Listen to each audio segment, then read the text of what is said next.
Good evening.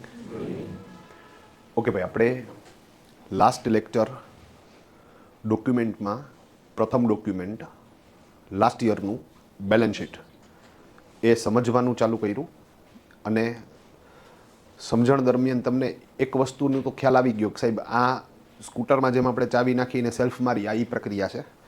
હવે જો તમને ચાવી નાખતા સેલ્ફ મારતા જ નથી આવડતું તો ભાઈ સ્કૂટરમાં ગમે એટલી વ્હીલી કરતા આવડતું હોય મતલબ જ નથી. ડન. બીજું, આ ફરજિયાત પ્રોસેસ છે. આ પ્રોસેસને તમારે 100% ફોલો કરવી પડે. સાથે સાથે જે લોકો પ્રોફેશનલ અકાઉન્ટિંગ કરે છે એમાંના 90% લોકો 90% આ પ્રક્રિયામાં ભૂલ કરે છે.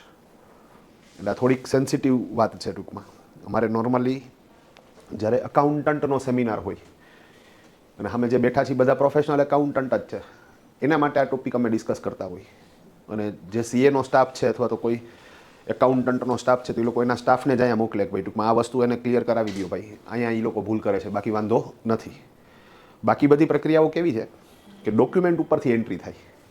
મતલબ પરચેઝના બિલ છે તો એના ઉપરથી તમે પરચેઝની એન્ટ્રી કરો, સેલ્સના બિલ છે તેના ઉપરથી સેલ્સની એન્ટ્રી કરો. ડન. પણ લાસ્ટ યરનું બેલેન્સ શીટ ખેંચવાની જે પ્રક્રિયા છે એમાં જો લાસ્ટ યરનું બેલેન્સ શીટ હશે તો કોઈ ચિંતા જ નથી. તો એ જે બેલેન્સ શીટ છે એને એઝ ઇટ ઇઝ ખેંચી લેવાનું છે. પણ જો કોઈ એવા વેપારીનું નામું લખો કે જેણે અત્યાર લગી કોઈ દિવસ એકાઉન્ટ લખાવ્યું જ નથી, રિટર્ન ફાઇલ કરાવ્યું જ નથી, તો એવા કેસની અંદર સાહેબ આપણે મૌલિક રીતે એક બેલેન્સ શીટ તૈયાર કરવું પડે, ઇમેજિનેશન કરવું પડે. તમારે એ વસ્તુ પ્રોપર સમજવી પડે અને સાથે સાથે તમે જે ક્લાયન્ટનું અકાઉન્ટ લખો છો એ ક્લાયન્ટને પણ એ વાત પ્રોપરલી સમજાવવી પડે. તો બહુ અગત્યનો મુદ્દો. એ મુદ્દા ઉપર આપણે જે અત્યાર સુધી ડિસ્કશન કરી ગયા એ રિકેપ લઈ લઉં અને ધેન આફ્ટર આપણે આપણો મુદ્દો શરૂ કરીએ. ડન. તો જ્યારે વેરી ફર્સ્ટ ટાઈમ તમે કોઈ ક્લાયન્ટ સાથે ડિસ્કસ કરો ત્યારે આપણે એની બધી બેઝિક ઇન્ફોર્મેશન મેળવીએ. જેમ કે ફોર એક્ઝામ્પલ કોઈ વ્યક્તિ આવ્યા તો કે ભાઈ નામું લખાવવું છે તો કે ભાઈ તમારે શેનો બિઝનેસ છે, મતલબ આપણે એ જાણવાની જરૂરિયાત છે કે એ લોકો સર્વિસ પ્રોવાઈડર છે, ટ્રેડિંગ કરે છે કે મેન્યુફેક્ચરિંગ કરે છે. સાથે સાથે એ જાણવાની જરૂરિયાત પડે કે એમની ફર્મ છે એ પ્રોપ્રાઇટરી ફર્મ છે કે પાર્ટનરશિપ ફર્મ છે. કારણ કે જો એમની ફર્મ પ્રોપ્રાઇટરી ફર્મ હોય તો એવા કેસની અંદર અહીંયા બેસી જાય. તો એવા કેસની અંદર પ્રોપ્રાઇટરી ફર્મમાં પેઢીના નામનું પાન કાર્ડ નીકળતું નથી. આપણે જે માલિક છે, જે પ્રોપ્રાઇટર છે એના નામથી પાન કાર્ડ નીકળે, એના નામથી રિટર્ન ફાઇલ થાય. અને એવા કેસમાં તમારે પેઢીના વ્યવહારોને પણ કન્સિડર કરવા પડે અને સાથે સાથે માલિકોના જે પર્સનલ ટ્રાન્ઝેક્શન્સ છે એને પણ કન્સિડર કરવા પડે. પેઢીની મિલકતો પણ ચોપડે ચડાવવી પડે અને માલિકની જે પર્સનલ મિલકતો હોય એને પણ ચોપડે ચડાવવી પડે. તો તમારે દરેક પ્રકારના ટ્રાન્ઝેક્શન્સ કન્સિડર કરવાના થાય. અને અગેન આપણે અગાઉ એક વાત કરી ગયા કે ભાઈ પ્રોપ્રાઇટરી ફર્મ માટે ઇન્કમ ટેક્સના નિયમો અલગ છે અને પાર્ટનરશિપ ફર્મ માટે પણ ઇન્કમ ટેક્સના નિયમો અલગ છે. ભાઈ ક્લિયર છે? ડન. તો અહીંયા ડિટેલ્સ જાણવી પડશે કે ભાઈ પર્ટિક્યુલર ફર્મ શું કામ કરે છે.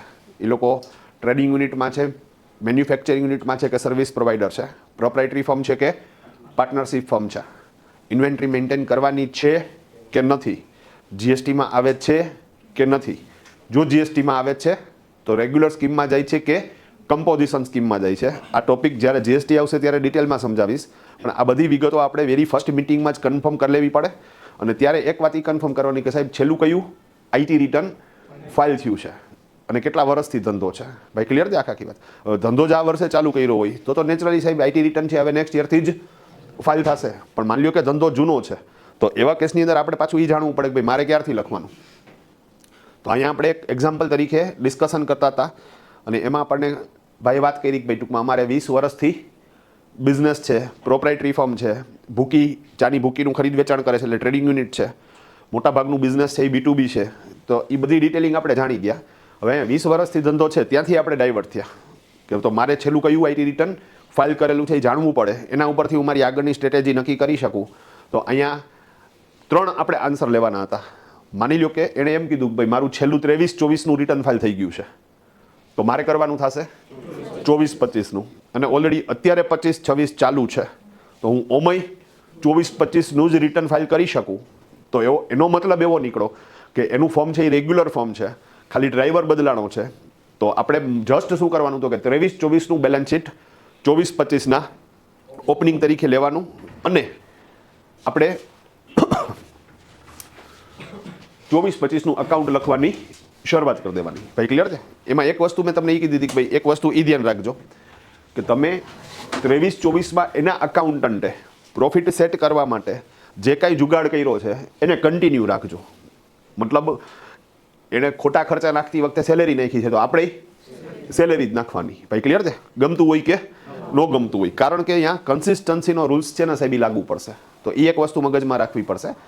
દેન આફ્ટર આપણે બીજી વાત થઈ કે ભાઈ માની લો કે 2-3 વર્ષનું નામું રહી ગયું છે તો રિટર્ન તો તમે ઇન્કમટેક્સના નિયમ મુજબ છેલ્લા 1 જ વર્ષનું ફાઇલ કરી શકશો, પણ 3 વર્ષનું નામું લખવાનું રહી ગયું હોય તો આપણી પાસે તો જે બેલેન્સ શીટ છે એ 3 વર્ષ પહેલાંનું છે. તો આપણે શું કરવું પડે તો કે 3 વર્ષનું અકાઉન્ટ લખવાનું. ઇન્કમટેક્સમાં માની લો કે ક્વેરી આવે કે ભાઈ તમે કેમ આ વચ્ચે 3 વર્ષ રિટર્ન ફાઇલ નથી કર્યા, તો એ ક્વેરીનો તમે પ્રોપર આન્સર આપી શકો અને કાયદેસર રીતે તમે ફસાઈ ન જાઓ એના માટે થઈને તમારે કંઈક એવું સેટિંગ કરવું પડે કે એકાઉન્ટ તો લખવાનું પણ તમારી આવક છે એ ટેક્સેબલ આવક કરતાં ઓછી રાખવાની. એટલે તમે ઇન્કમટેક્સને જવાબ આપી શકો કે ભાઈ મારી આવક ટેક્સેબલ આવક કરતાં ઓછી છે, that's why I am not liable to file income tax return.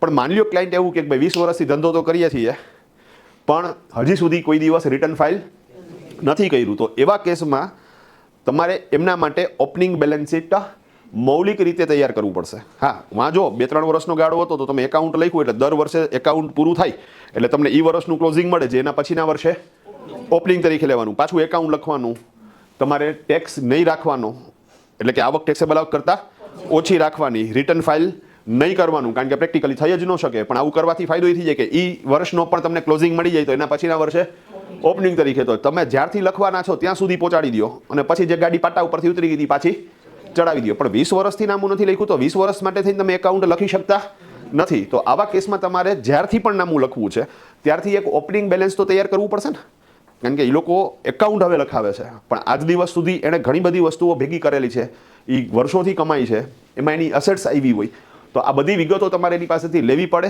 અને મૌલિક રીતે બેલેન્સ શીટ તૈયાર કરવું પડે. હવે અહીંયા પ્રશ્ન એ થાય સાહેબ કઈ કઈ વિગત લેવાની? દેશી ભાષામાં બેલેન્સ શીટમાં જે વિગતો આવતી હોય એ બધી વિગતો લેવાની. હવે બેલેન્સ શીટમાં કઈ કઈ વિગત આવે તો કે રૂપિયો ક્યાં ક્યાં રોકાયેલો છે, ક્યાં ક્યાં રોકાયેલો છે, અને આ રૂપિયો તમારી પાસે આવ્યો ક્યાંથી. અત્યારે આપણે ફોકસ કરી ક્યાં ક્યાં રોકાયેલો છે. રોકાયેલોનો મતલબ ત્યાંથી પાછો આવશે. તો 10 વિગત તમને આપું છું અને આપણે વાત થઈ હતી અગાઉ કે 10 કા દમ. તો આપણે એક વિગતો ક્લાયન્ટ પાસેથી માગતી જવાની અને એનું ઓપનિંગ સેટ કરતું જવાનું મૌલિક રીતે એને પૂછીને. સિમ્પલ. તો કઈ કઈ વિગત માંગવાની તો કે જમીન, મકાન, દુકાન, ફ્લેટ, ઓફિસ, દસ્તાવેજવાળી મિલકતો. એ જ રીતે બીજા નંબર ઉપર car, scooter, furniture, computer, electric fittings અને મોબાઈલ. દેન આફ્ટર ત્રીજા નંબરમાં ઇન્વેસ્ટમેન્ટ. ઇન્વેસ્ટમેન્ટમાં આપણે જોયું હતું 2 પ્રકારના ઇન્વેસ્ટમેન્ટ, એક શ્યોર શોર્ટ અને એક ઉડધુડિયું. ડન. ચોથા નંબરમાં ગોલ્ડ, એની પાસે જે સોનાની અંદર રોકાણ થયેલું છે તો એની વિગત માંગો. અને 5મા નંબરમાં બેંકની વિગત માંગો. તો 5 ઉપર આપણે ડિસ્કશન કર્યું હતું. આ 5 વિગત રિપીટ કરી નાખીએ. અહીંયા એક વસ્તુ ખાસ મગજમાં રાખજો કે આપણે ફોર એક્ઝામ્પલ જે ફાઇનાન્શિયલ યર માટે અકાઉન્ટિંગ લખવાનું શરૂ કરીએ છીએ એની પ્રથમ તારીખ માટે આ ડેટા માંગવાનો છે. હવે નિરાતે વિચારો, હું આજની તારીખે અહીંયા ઊભો છું તો અત્યારે તારીખ છે 27 જાન્યુઆરી 2026. ભાઈ ક્લિયર છે? હવે 27 જાન્યુઆરી 2026 અહીંયા છે. હવે આ ફાઇનાન્શિયલ યર કયું થઈ ગયું તો કે 25-26. હવે આ થઈ ગયું 25-26, તો આ 25-26 છે. ભાઈ સમજી ગયા? 25-26 અને એમાં અહીંયા ક્યાંક આપણે ઊભા છીએ, પૂરું થવા ઉપર છે વર્ષ. ડન. આપણે એકાઉન્ટ લખવાનું છે 24-25નું, તો આપણે એકાઉન્ટ લખવાનું છે અહીંથી 2024-25. ભાઈ ક્લિયર છે આખી વાત? 24-25 શરૂ ક્યારે થશે તો કે શરૂ થશે અહીંયા 1 એપ્રિલ. ભાઈ સમજી ગયા? તો 1 એપ્રિલે શરૂ થશે. તો 1 એપ્રિલ 2024 આ તારીખે ક્લાયન્ટ પાસે કેટલું હોલ્ડ કરેલું હતું એ ડેટા આપણે ક્લાયન્ટ પાસેથી લેવો પડશે. ભાઈ ક્લિયર છે આખી વાત? તો ક્લાયન્ટને નથી ખબર કે એને કઈ કઈ વિગત દેવાની, તો આપણે પૂછતા જાશું અને એ આપતા જશે. તો સૌથી પહેલા નંબર ઉપર આપણે ક્લાયન્ટ પાસેથી ડેટા માંગવાનો થશે દસ્તાવેજવાળી મિલકતો. ભાઈ ક્લિયર છે? તો અને અગેન જે વ્યક્તિ વાતચીત કરવા માટે અકાઉન્ટિંગ એને લખવું છે તો વાતચીત દરમિયાન આપણે જેની હારે વાતચીત કરીએ છીએ એની વિગત નથી માંગવાની, જેનું નામું લખવાનું છે એની વિગત માંગવાની છે. માની લો કે અહીંયા ભાઈ આવ્યો પણ એનું નામું નથી લખવાનું, એના ફાધરનું નામું લખવાનું છે, તો મારે ડિટેલ્સ જે લેવાની થશે એ તમારા પપ્પાની લેવાની થશે. ભાઈ ક્લિયર છે આખી વસ્તુ? ડન. તો પપ્પાની વિગત મારે લેવાની થશે. તો એવા કેસની અંદર સાહેબ તમારા પપ્પાના નામે જમીન, મકાન, દુકાન, ફ્લેટ, ઓફિસ, દસ્તાવેજવાળી મિલકતો. અહીંયા ભાઈએ વાત કરી કે અમે જે મકાનમાં રહી છીએ મકાન પપ્પાના નામે છે, અને અહીંયા એક વસ્તુ ખાસ કે એ મિલકતો પાછી 1 એપ્રિલ 2024 હોલ્ડ કરેલી હોવી જોઈએ. એ પહેલાં વેચી નાખી છે તો એનો મારે મતલબ નથી, અને એના પછી ગમે ત્યારે લીધી છે એનોય મારે મતલબ નથી. મારે પર્ટિક્યુલર આ એક જ દિવસનો ડેટા જોઈએ છે. ઓકે, એના પછી જો લીધેલી હશે તો હું એની પાસેથી વર્ષ દરમિયાન જે કાંઈ ટ્રાન્ઝેક્શન્સ થયેલા છે એના ડોક્યુમેન્ટ્સ માગવાનો જ છું, અને એ ડોક્યુમેન્ટ ઉપરથી હું એન્ટ્રી કરીશ એટલે ઓટોમેટિકલી આ વર્ષનું બેલેન્સ શીટ અપડેટ થઈ જશે. તો અત્યારે મારે જે ડેટા જોશે એ કયો જોશે? ખાલી ઓપનિંગ વાળો. હાલો શું તો અહીંયા કઈ વિગત તારે મને દેવાની? તો કે ભાઈ જમીન, મકાન, દુકાન, ફ્લેટ, ઓફિસ. મને કે અમે મકાન જે રહીએ છીએ એ પપ્પાના નામનું છે. મેં કીધું ધી બેસ્ટ. ક્યારે લીધું? મને કે તો 40 વર્ષ પહેલાં લીધું. મેં કીધું કેટલાનું લીધું? મને કે તે તો 40,000 રૂપિયાનું લીધું હતું. દસ્તાવેજ? મને કે દસ્તાવેજ 10,000નો. કીધું આજે કિંમત? મને કે 2 કરોડ. તો અહીંયા આપણે હલવાડી થઈ ને કે ભાઈ મારે 10,000 લખવા, 40,000 લખવા કે 2 કરોડ લખવા. તો આપણે દસ્તાવેજ વેલ્યુ લખવાની થશે. ઓકે, આપણે કઈ વેલ્યુ લખવાની થશે? દસ્તાવેજ વેલ્યુ. અને સાથે સાથે મેં તમને કીધું હતું પ્લસ પ્લસ પ્લસ. તો દસ્તાવેજ value plus stamp duty plus registration plus વકીલની ફીસ. ભાઈ ક્લિયર છે આખી વાત? ડન. મેં આસિભાઈ મને કે આસિભાઈ જે દુકાન છે અમારી ધર્મેન્દ્ર રોડ ઉપર, એ દુકાન એ પપ્પાના નામની છે ને એ 30 વર્ષ પહેલાં લીધેલી છે. તો અગેન જે દસ્તાવેજ વેલ્યુ છે એ અને પ્લસ પ્લસ પ્લસ કિંમતથી લખવાની. અને સાથે સાથે એક પ્લોટ લીધેલો છે, પણ પ્લોટમાં જે દસ્તાવેજ બન્યો છે એમાં એમના પપ્પાનું નામ અને એમના મમ્મીનું નામ બેયનું નામ છે, અને 50-50% છે. તો જે ટોટલ દસ્તાવેજ હોય એમાં અડધો કરી નાખવાનો. અને અગેન પ્લસ પ્લસ પ્લસ કરીને ટોટલ જે વેલ્યુ આવી એનું અડધું. માની લો 4 લાખ વેલ્યુ આવી તો 2 લાખ. સુપર. ભાઈ ક્લિયર છે આખી વસ્તુ? તો આ વસ્તુ બેલેન્સ શીટમાં આપણે ઓપનિંગ તરીકે દેખાડવી પડશે. મને કે આ સિવાય? મેં કીધું આ સિવાય car, scooter, furniture, computer, electric fittings અને મોબાઈલ. અહીંયા કાર અને સ્કૂટર માટે આપણે એવી વાત કરી હતી કે ઇન્સ્યોરન્સ પેપરમાં જે ડેપ્રિસિએટ અમાઉન્ટ હોય એ અમાઉન્ટ લખવાની છે, અને બાકીની જે 4 મિલકતો છે, બાકીની જે જો આ કાર અને સ્કૂટરમાં ઇન્સ્યોરન્સ પેપરમાં જે ડેપ્રિસિએટ અમાઉન્ટ હોય એ અમાઉન્ટ, અને બાકીના 4માં તમારે લમસમ લખો. એ જ બહુ મોટી વાત છે. ભાઈ ક્લિયર છે આખી વાત? હાલો ડન. આ સિવાય ત્રીજા નંબરમાં આપણે એની પાસેથી માંગવાનું થશે રોકાણોની વિગત. ઓકે, રોકાણોની વિગતમાં આપણે 2 વાત કરી હતી, એક શ્યોર ઇન્કમ અને એક વેરિયેબલ ઇન્કમ. ભાઈ ક્લિયર છે આખી વાત? હા, શ્યોર ઇન્કમ વાળું હોય તો 1 એપ્રિલ 2024 ભાઈ આપણે ઊભા છીએ અહીંયા 27 જાન્યુઆરી, એટલે આજથી 11 મહિના અરે 21 મહિના પહેલાં શું પોઝિશન હતી એ જાણવાની છે. તો ત્યારે વ્યાજ સહિતની જે રકમ હોય એ રકમ લેવાની છે, અને જો વેરિયેબલ છે, ઉર્ધુળિયું છે, તો એવા કેસમાં પરચેઝ એમાઉન્ટથી તમારે એ ઇન્વેસ્ટમેન્ટ દેખાડવું પડે. ભાઈ ક્લિયર છે? ચોથા નંબરમાં આપણે વાત થઈ હતી ગોલ્ડ. ગોલ્ડમાં જો બિલવાળું છે તો બિલમાં જે રકમ હોય તે, અને આ સિવાય મેં તમને કીધું હતું કે ભાઈ સ્ત્રીધન તરીકે એમ ગોલ્ડ તમે ઘુસાડી શકો, તો એ કેટલું ગોલ્ડ તમે સ્ત્રીધન તરીકે નાખો એનું આપણે ઇન્કમ ટેક્સના નિયમ ડિસ્કશન કરતા હતા. તો પરિણીત સ્ત્રી છે 50 તોલા. ઓકે, કુંવારી દીકરીઓ 25 તોલા, દુઃખી પુરુષ 20 તોલા અને સુખી પુરુષ 10 તોલા. તો સિમ્પલ વસ્તુ. ભાઈ ક્લિયર છે આખી વાત? અને એમાં અમાઉન્ટ કઈ દેખાડવાની? તો કે ભાઈ એમના મેરેજ જે વર્ષમાં થયા હોય એ વખતે જે ભાવ હાલતો હોય એ દેખાડો, અને જે કુંવારા છે એમાં એમનો બર્થ જે વર્ષમાં થયો છે એ કિંમત દેખાડો. ભાઈ ક્લિયર છે? એટલે શું એન્ટ્રી કરતી વખતે કન્ફ્યુઝન થાય જ નહીં. સિમ્પલ છે. ડન. ઓકે, એના પછી આપણે વાત કરી હતી સાહેબ મ્યુચ્યુઅલ ફંડ જે છે, હા, એમાં માની લો કે એને કસ્ટમરે 1 એપ્રિલ 2024 પછી પરચેસ કર્યું હોય, હા, એનું એપ્રિસિએશન તો એ આ જ વર્ષમાં કાઉન્ટ થશે ને આપણે? ઓકે ભાઈ, 1 એપ્રિલ 2024 પછી લીધું છે તો એનો ડેટા મારે અત્યારે માંગવાનો થશે? નહીં થાય. ડન. નહીં, આપણે જે લખીએ છીએ ત્યારે આવશે, અને એપ્રિસિએશન નહીં દેખાડવાનું થાય. પણ અગેન એ દેખાડવું કે ન દેખાડવું એ તો ક્યારની વાત છે. આ 1 તારીખનો કાર્યક્રમ પૂરો થઈ ગયા પછીની વાત છે. ભાઈ ગેમ સમજો તમે ભાઈની કે ભાઈ હવે માની લો કે કોઈએ ઇન્વેસ્ટમેન્ટ જ ક્યારે કર્યું છે? 1 એપ્રિલ 2024 પછી, મતલબ કે કરંટ યરમાં કરેલું છે. તો એવા કેસની અંદર અમે એ મ્યુચ્યુઅલ ફંડ દેખાડશું, પણ એના માટે થઈને ડીમેટ ખાતાની ડિટેલ્સ માગશું, બેંક ખાતાની વિગત માગશું, એમાંથી આ ડેટા ટ્રેક કરશું, અને એ ડેટા આની અંદર એડ થશે. પણ એ ક્યારની મગજમારી છે? તો કે આ વર્ષની મગજમારી છે. ભાઈ સમજાણું? આપણે સાહેબ 24-25 નો લખીએ. આ 24-25 માં, ચાલો 24-25 માં અહીંયા થશે ને, તો હું ડેટા માંગીશ. ઓકે, ટોટલ સાહેબ પ્રેક્ટિકલી તમને કહું તો 18 ડોક્યુમેન્ટ માંગવાના થશે. કેટલા? 18. ઓકે, 18 પૈકી પહેલું ડોક્યુમેન્ટ કયું છે? લાસ્ટ યરનું બેલેન્સ શીટ. ઓકે, અત્યારે ખાલી ને ખાલી લગન છે એ લાસ્ટ યરના બેલેન્સ શીટના છે. બાકીના 17 ડોક્યુમેન્ટ હજી હું ડિસ્કસ જ નથી કરતો. ભાઈ ગેમ સમજાણી?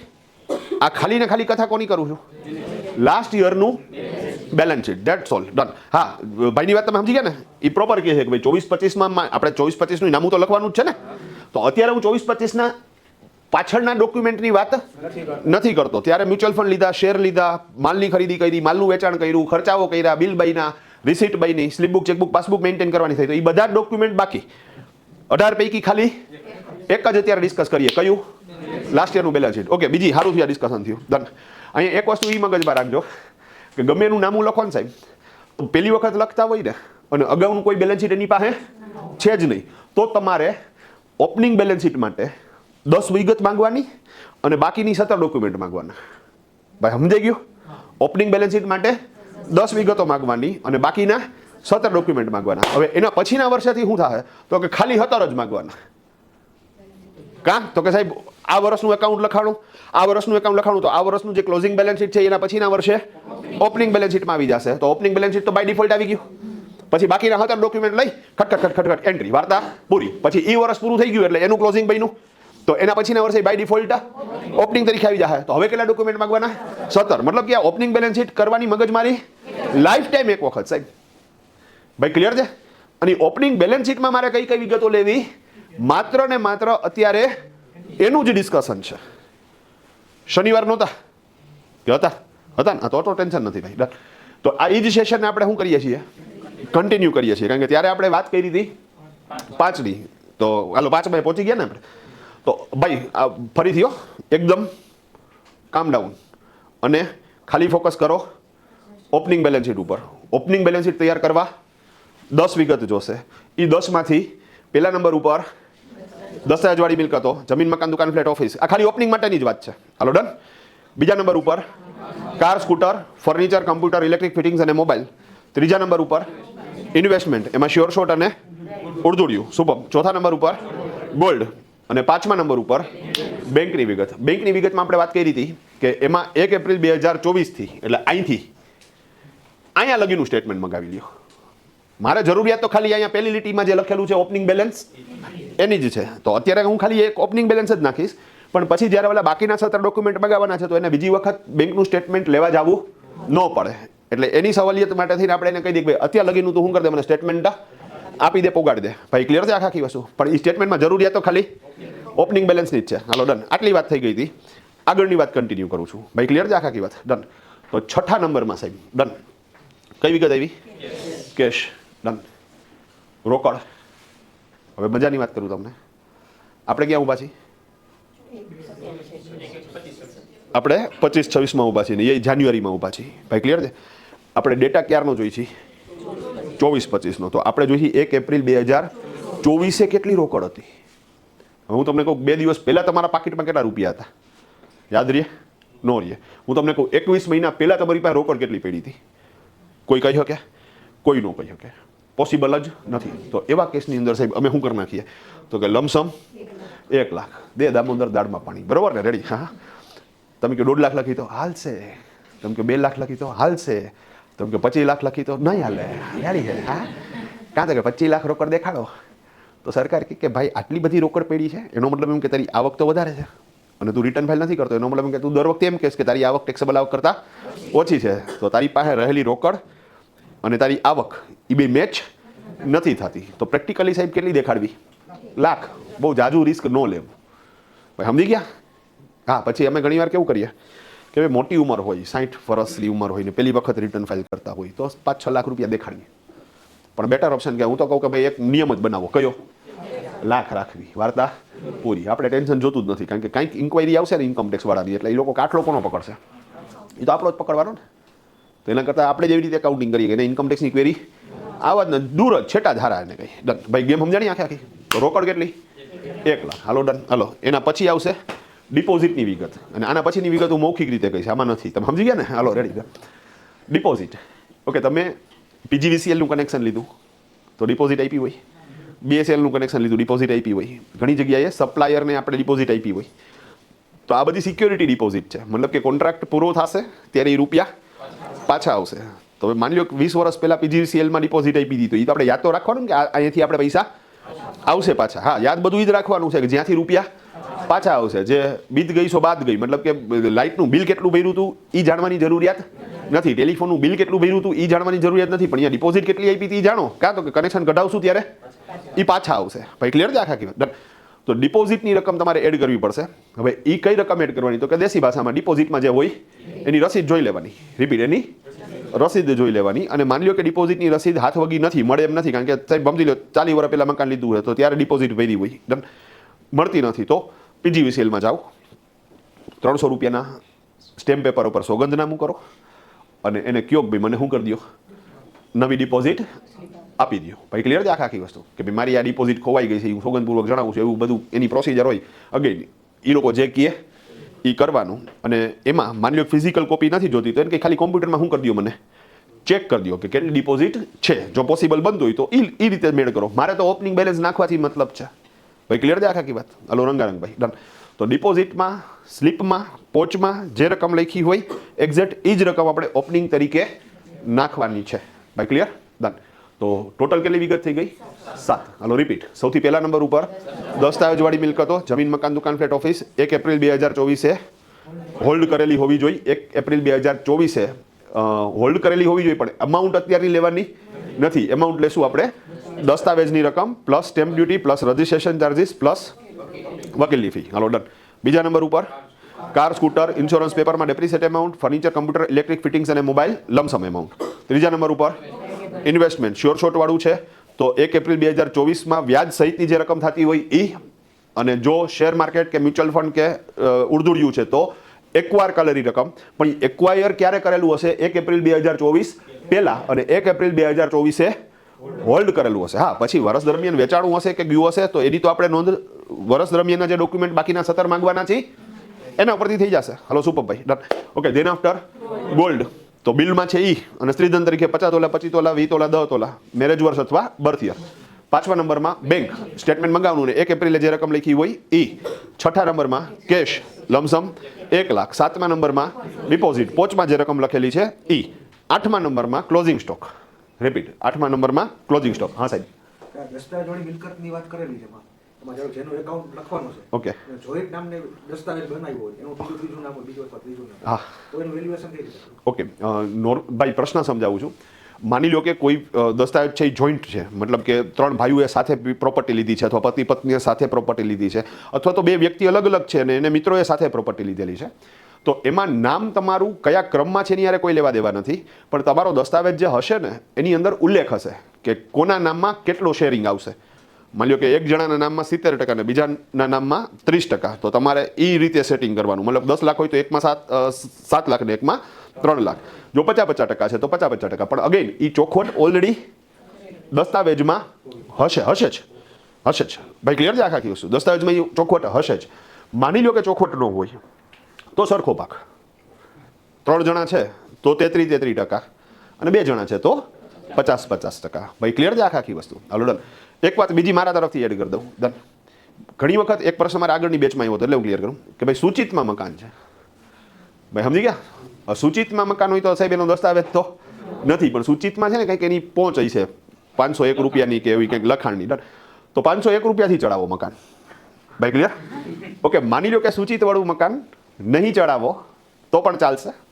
ભવિષ્યમાં માની લો કે એ રેગ્યુલેટરીમાં આવ્યું અને ગવર્મેન્ટે કીધું ભાઈ હવે તમે આ ઓકે રાખો મકાન અને દસ્તાવેજ બનાવી લ્યો, તો એ જે વર્ષે બનશે ત્યારે ચડાવશો તોય ચાલશે.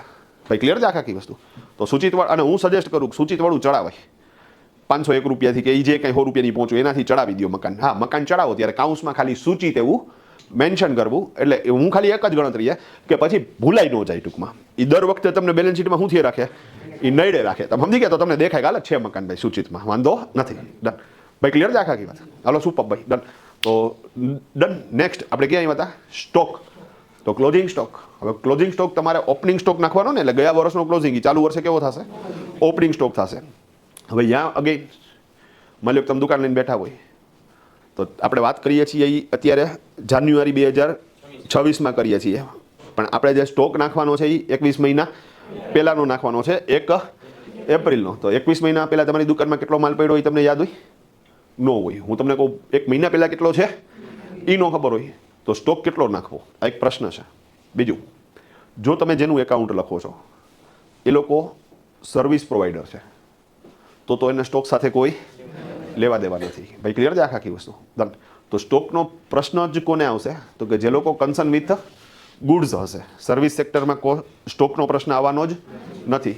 હવે અહીંયા આપણે જે વાત કરતા હતા એમાં આપણે વાત થઈ કે ભાઈ ભાઈના પાધર છે એ પોતે ઓલું ચા વેચે છે, ભૂકી વેચે છે, તો એ તો કન્સર્ન વિથ ગુડ્સ થયું. સાથે સાથે 20 વર્ષથી ધંધો છે તો 100% 1 એપ્રિલ 2024 સાહેબ કાંઈક તો હશે. હવે કેટલું હશે તો કે એ થોડી ખબર હશે ને.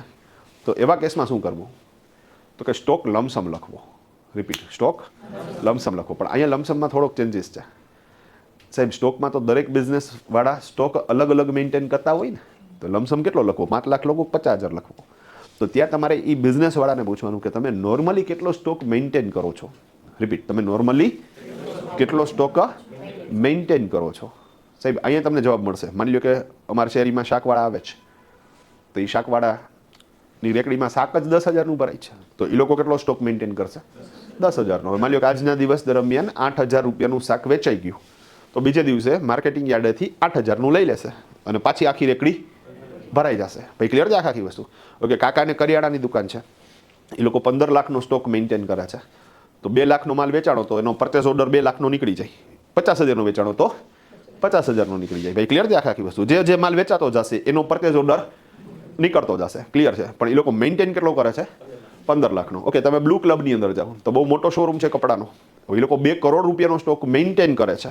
તો અહીંયા એ એક જાણી લેવાનું કે તમે જેનું નામ લખો છો જો એ કન્સર્ન વિથ ગુડ્સ છે તો એ લોકો કેટલો સ્ટોક મેન્ટેન કરે છે. હવે અહીંયા મેં આપણે પૂછ્યું નોર્મલી કેટલો સ્ટોક હોય? 2.5-3 લાખનો હોય.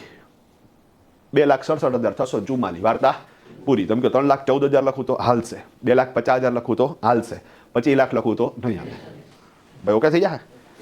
તો અહીંયા એ લોકો જેટલો સ્ટોક નોર્મલી ભાઈ લમસમ હાલશે એટલે બહુ જાજુ એમાં ઊંડા ન ઉતરતા. ભાઈ બરોબર છે? ડન. પણ લમસમમાં કેટલો લમસમ કરવાનો? નજીકનો. ભાઈ ક્લિયર છે? ડન. તું હુઈ જાય એનો વાંધો નહીં, શ્વાસ ચાલુ રાખજે. બરોબર ને? સિમ્પલ વસ્તુ છે. રેડી? હા હા હા વાંધો નહીં, હું સમજી ગયો. ડન. ભાઈ ઓકે થઈ જાય? હાલો રેડી? ડન. તો આપણે જે મૂળ વાત હાલતી હતી વ્યવસ્થિત રીતે. હા મને કેવું લાગ્યું? હા સમજી ગયા ભાઈ. બિઝનેસ પહેરતો તે કથા ચાલુ કરી વ્યવસ્થિત. ભાઈ ઓકે તો ડન ભાઈ ડન. હા ક્યાં હતા? હા ક્લોઝિંગ સ્ટોક. રેડી? કેટલો નાખશું? તો કે એ લોકો જેટલો લમસમ હા એ સેટ કરી દેવાનો પણ એ લોકો જેટલો મેન્ટેન કરતા હોય એટલો. હાલો ડન. તો સાહેબ કેટલી વિગત થઈ ગઈ? 8. હાલો હવે 9 અને 10 તો કમ્પ્લીટ થઈ જાય. ડન. હાલો 9 નંબરમાં અહીંયા 9 નંબર લખી નાખું ને સાહેબ? ડન. તો 8માં કયું હતું આપણે? Closing stock. Hello ready? Okay. 9ની અંદર સન્ડ્રી ડેટર્સ અને સન્ડ્રી ક્રેડિટર્સની વિગત. ભાઈ ક્લિયર છે? ઓકે. સન્ડ્રી ડેટર્સ એટલે ગ્રાહકો અને સન્ડ્રી ક્રેડિટર્સ એટલે વેપારીઓ. હાલો ડન. તારીખ પછી મગજમાં રાખશું. 1 એપ્રિલ 2024. તો 1 એપ્રિલ 2024 પહેલા કોકને માલ ઉધારે વેચ્યો છે. હા બરોબર સાહેબ? 1 એપ્રિલ 2024 પહેલા અહીંયા ફેબ્રુઆરીમાં માર્ચમાં અહીંયા શું કર્યું છે? માલ ઉધારે વેચ્યો છે. 31 માર્ચ સુધીમાં એક ગ્રાહકના પૈસા આવ્યા નથી, બાકી છે, આઉટસ્ટેન્ડિંગ છે. હા બરોબર છે? ડન. તો નેચરલી એના પૈસા અહીંયા ક્યાંક આવ્યા છે. સમજી ગયા? અને અટાલગીમાં તો આવી જ ગયા હોય કારણ કે એ વાતને તો 21 મહિના થઈ ગયા. ભાઈ ડન છે? હવે અહીંયા ક્યાંક એના પૈસા આવ્યા છે અને એ રોકડેથી આવ્યા છે તો તમારે એની ઉઘરાણી ચોપડે દેખાડવાની થતી નથી. બશર્તે ઓપનિંગ નહીં દેખાડીએ અને એની પાસેથી જે રોકડા આવ્યા છે એ નહીં દેખાડીએ. ભાઈ ક્લિયર છે? તો એ બે હવામાં ઉડી ગયું. વાર્તા પૂરી થઈ ગઈ. હા 1 એપ્રિલ 2024 આપણે કોઈની પાસેથી પૈસા લેવાના બાકી છે. માલ ઉધારે વેચ્યો છે એની પહેલાં 1 એપ્રિલ 2024 લેવાના બાકી છે અને અહીંયા ક્યાંક એના પૈસા આવ્યા છે અને એ ચેકથી આવ્યા છે. ભાઈ ક્લિયર છે? તો હવે ચેકથી આવ્યા છે તો બેંકમાં એન્ટ્રી પડે. બેંકમાં એન્ટ્રી પડે તો બેંકવાળી એન્ટ્રી તો આપણે જ્યારે ચાલુ વર્ષના વ્યવહારોની એન્ટ્રી કરતા છું ત્યારે ફરજિયાત નાખવી પડશે. તો હવે માની લો કે 50,000 આપણે લેવાના હતા એ આવ્યા તો અહીંયા ઓપનિંગ દેખાડવું પડે ને કે આ જે 50,000 ઓપનિંગના માગતા હતા એ આવ્યા છે. ભાઈ ક્લિયર? તો અહીંયા ઓપનિંગ દેખાડ્યું 50,000નું અને અહીંયા આવી ગયા એવું દેખાડ્યું તો ફાઇનલ એનું ખાતું કેવું થઈ જાય? 0. પણ અહીંયા જો તમે ભૂલ કરીને અહીંયા ઓપનિંગ તમે ન દેખાડ્યું તો અહીંયા જે ચેક આવ્યો છે એની એન્ટ્રી તો કરવી જ પડે, ઓપ્શન જ નથી. તો તમારું બેલેન્સ શીટ એવું બોલે કે તમારે એને દેવાના. સમજાણી વાત? જ્યારે ખરેખર દેવાના નથી. અરે ભાઈ ઓલા જૂના માગતા હતા એ આવ્યા. હા તો દેખાડ ને ઓપનિંગમાં. રેડી? તો શું કરતું? ઓપનિંગમાં દેખાડ. ઓલા જૂના માંગતાથી આવ્યા ને તો કે હા તો 1 એપ્રિલે શું કરે એની ઓપનિંગ દેખાડ. પણ એ ક્યારે દેખાડવાની? જો ચેકથી આવ્યા હોય તો. રોકડા આવ્યા હોય તો ઓપનિંગ અહીં નહીં દેખાડીએ, રોકડા આવ્યા એ નહીં દેખાડીએ. ઉડાડો ભાઈ. સમજાણી વાત આખી આખી? હાલો રંગારંગ ભાઈ. તો ઇઝી પ્રોસેસ. ઓકે, એક જણે એવો પ્રશ્ન કર્યો મને કે માની લો સાહેબ અટાર લગીનું આવ્યો હોય, મતલબ કે 21 મહિના થઈ ગયા હજી આવ્યા જ નથી. મેં કીધું તો દેખાડે જ ઓપનિંગ તરીકે. કાં તો કે ચોરના પેટનો હે, તું સમજ વસ્તુ આખી. હા, અને 21 મહિનામાં પૈસા નથી આપ્યા એનો મતલબ એમ કે દે એવું લાગતું તો નથી. પણ જો તું ચોપડે દેખાડીશ તો કાલ સવારે તારે એના ઉપર લીગલ એક્શન લેવા હશે તો એ સાબિતી તરીકે તમને શું થાય? કામમાં આવશે. ભાઈ ગેમ સમજાઈ ગઈ આખી? હાલો રંગાર. તો હવે જો તમને ડેટરની સ્કીમ સમજાઈ ગઈ છે તો ક્રેડિટરે સમજાઈ ગયું? ફરીથી હાલો ક્રેડિટર માટે 1 એપ્રિલ 2024 પહેલા આપણે કોકની પાસેથી માલ પરચેસ કરેલો છે, ઉધારે લીધો છે અને 31 માર્ચ સુધીમાં એને હજી આપણે એ પૈસા આપ્યા નથી. ભાઈ ક્લિયર? હવે એ પૈસા આપણે અહીંયા ક્યાંક આપ્યા છે. ભાઈ ક્લિયર?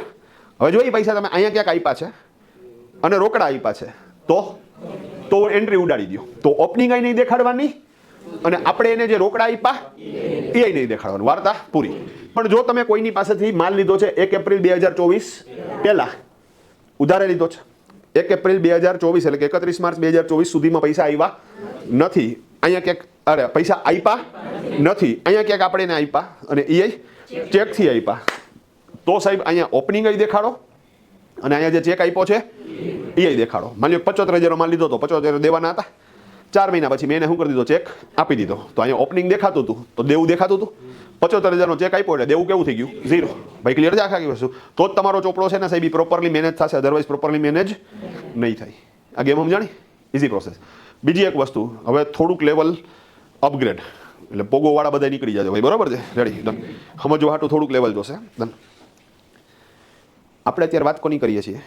ઓપનિંગની, 1 એપ્રિલની. હવે એની પહેલાં માલ ઉધારે વેચ્યો હોય કે લીધો હોય ત્યાં લગી તો બરોબર છે. 31 માર્ચ આઉટસ્ટેન્ડિંગ ખબર છે આપણને, બરાબર ને? પણ હવે એની પાસેથી પૈસા આવ્યા છે એ રોકડા આવ્યા છે કે ચેકથી આવ્યા છે? અથવા તો આપણે આપ્યા છે એ રોકડા આપ્યા છે કે ચેકથી આપ્યા છે? એ અહીંયા થોડી ખબર પડશે. એ તો જ્યારે ઓલા 17 પ્રકારના ડોક્યુમેન્ટ માગશું એમાં જ્યારે બેંકનું સ્ટેટમેન્ટ આવશે ત્યારે ખબર પડશે. ભાઈ સમજાણું? તો ઘણીવાર એવું બને સાહેબ કે અમે અહીંયા જે ગ્રાહકો માટે અને કસ્ટમર માટે ઓપનિંગ સેટ કરીને રાખી હોય એ ટ્રાયલ બેઝ ઉપર રાખી હોય.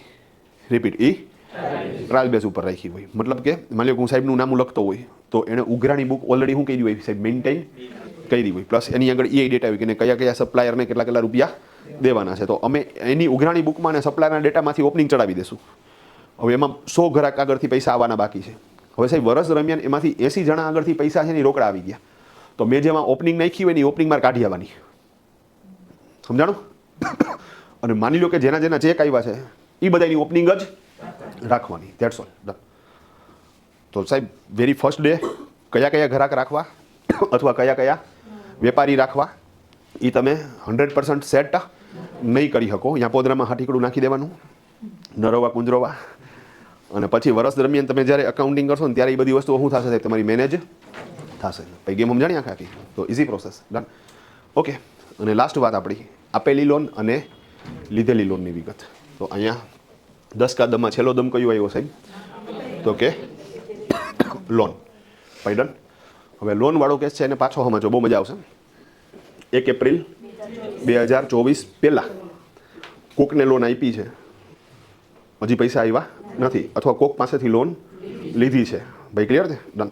તો એવા કેસમાં જો આપણે એને લોન આપી છે કે લીધી છે એ ચેકથી ટ્રાન્ઝેક્શન્સ થયું છે, રોકડ નહીં, ચેકથી ટ્રાન્ઝેક્શન્સ થયું છે. અને 1 એપ્રિલ 2024 સુધીમાં એ પૈસા આવ્યા નથી અથવા તો આપણે આપ્યા નથી તો જ એ લોન દેખાડવાની છે. ધીરે ધીરે એટલે તમે પાછા એને શું કરો? મગજમાં ગોઠવીને અન્ડરસ્ટેન્ડ કરો. ભાઈ ક્લિયર? તો 1 એપ્રિલ 2024 પહેલાં લોન લીધી છે અથવા આપી છે. 1 એપ્રિલ 2024 સુધીમાં એ પૈસા આવ્યા નથી, ગયા નથી. 1 એપ્રિલ 2024 પહેલાં આજે લોનનું લેવડ દેવડ થયું હતું એ ચેકથી થયું હતું તો જ તમારે એને શું કરવું પડશે? ઓપનિંગમાં દેખાડવાનું. અને અહીંયા હજી એક બીજી શરત કહી દઉં કે અત્યાર સુધીમાં માની લો કે લોનનું રિપેમેન્ટ થઈ ગયું હોય અને ચેકથી થઈ ગયું હોય તો જ દેખાડજો. મતલબ કે આપેલી એ ચેકથી છે અને એનું રિપેમેન્ટ ચેકથી જ થયું છે તો જ દેખાડો. ભાઈ ક્લિયર છે? ઓકે, ઘણી વખત એવું બને કે સંબંધવાળી જે લોન છે એમાં સાહેબ આપણે રોકડ ટ્રાન્ઝેક્શન્સ કરીએ છીએ. સમજી ગયા તમે શું આખી? મને ખાડાનો ફોન આવ્યો, મને કે ભાઈ સસરાને દાખલ કર્યા. મેં કીધું ઓકે, ક્યાં? મને કે સિનર્જી. મેં કીધું વાંધો નહીં, આવું છું. ડન. નોર્મલી આપણે જાય ત્યારે હાથે પૈસા લઈને જ ગયા હોય. ડન.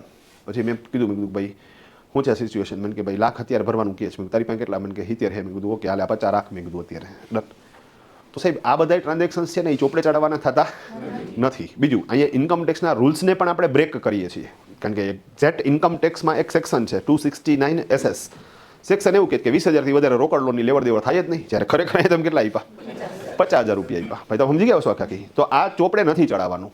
એ જ્યારે પૈસા પાછા આપે ત્યારે ચોપડે ચડાવવાનું નથી. હા, ખાલી અહીંયા ધ્યાન રાખવાનું કે એને કહેવાનું કે ભાઈ તું મને પાછો ઓનલાઈન નો ટ્રાન્સફર કરતો, રોકડા દેજે. ભાઈ ક્લિયર છે? તો આ રીતે આપણે સંબંધવાળી જે લોન છે ને એ બધી શું કરી દેવાની છે? એ ઉડાડી દેવાની છે. ભાઈ ક્લિયર છે? પણ હા, ચેકવાળી જે લોન હોય એ રાખવાની. હવે મોટે ભાગે જે ચેકવાળી લોન હશે ને સાહેબ, એ ઓલી એન્ટ્રીવાળી હશે.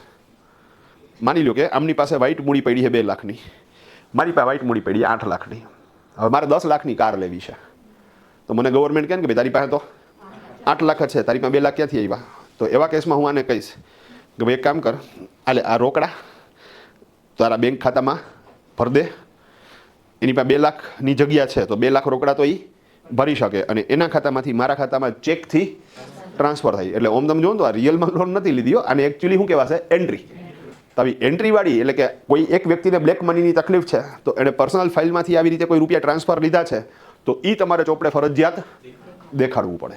હવે જો આવી એન્ટ્રી 1 એપ્રિલ 2024 પહેલાં લીધેલી છે અને એ એન્ટ્રી 1 એપ્રિલ 2024 સુધીમાં સુલટાવેલી નથી તો આપણે એને ચોપડે ઓપનિંગ તરીકે દેખાડવી પડશે. ભાઈ ક્લિયર છે આખી વસ્તુ? હા, એક હજી ચોખવટ કરી દઉં. લોનમાં મોસ્ટ આઈએમપી કઈ તો કે ભાઈ સિક્યોર્ડ લોન. ભાઈ ડન. હવે આ સિક્યોર્ડ લોન હોય કેવી હોય તો કે હંમેશા કેવી હોય તો કે લીધેલી. કેવી હોય? લીધેલી. ઓકે, તમે કોઈ લોન લીધેલી છે બેંકમાંથી, હોમ લોન લીધેલી છે, કાર લોન લીધેલી છે, સ્કૂટર લોન લીધેલી છે, કોઈ પર્સનલ લોન લીધેલી છે, તો અત્યારે બધા એમાં લોન ઉપર જ હાલે છે. તમે સમજો. તો હવે એ લોન જો તમે લીધેલી હશે તો તમારે એ એમાઉન્ટ ચોપડે ફરજિયાત દેખાડવી પડશે. તો અહીંયા મેં પૂછ્યું, મેં કીધું ભાઈ આપણે 1 એપ્રિલ 2024 એટલે કે 21 મહિના પહેલાં તારા બાપુજીના નામે કોઈ લોન બોલતી હોય, પછી કોઈ પ્રોપર્ટી લીધી હોય, વ્હીકલ લીધું હોય અને એ લોન પાછી 1 એપ્રિલ 2024 ઊભી હોય.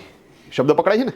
ઊભી છે એનો મતલબ બાકી છે, હજી પૂરું પેમેન્ટ થયું નથી. પોસિબલ છે કે અત્યાર લગીમાં થઈ ગયું હોય, કારણ કે આપણે તો ડિસ્કશન ક્યારે કરીએ છીએ? 2026માં જાન્યુઆરીમાં. તો આ છેલ્લા 21 મહિનામાં એ લોન હજી શક્ય છે કે પૂરી થઈ ગઈ હોય, પણ 21 મહિના પહેલાં એટલે કે 1 એપ્રિલ 2024 કોઈ લોન બાકી છે? મને કે હા, એક કાર લીધેલી હતી એની લોન હાલતી હતી, એ છેલ્લા 8 મહિના પહેલાં જ શું થઈ મારે પૂરી થઈ. મેં કીધું ઓકે, તો મારે છે ને એ જે લોન હતી કારની એનું લોન અકાઉન્ટ સ્ટેટમેન્ટ જોશે. ભાઈ ક્લિયર છે? હવે લોન એકાઉન્ટ સ્ટેટમેન્ટ લઈ આવશે તો એમાં મારે શું કરવાનું? તો કે ક્યારથી લેવાનું એ તને કહી દઉં.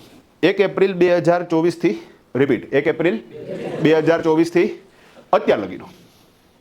એટલે મને પછી પાછળની એન્ટ્રી કરવામાં એ સ્ટેટમેન્ટ હેલ્પફુલ રહે. ભાઈ ક્લિયર છે આખી વસ્તુ? ડન. હવે એમાં ઓપનિંગમાં જે આઉટસ્ટેન્ડિંગ બોલતું હોય ને એ દેખાડ દેવાનું. That's all.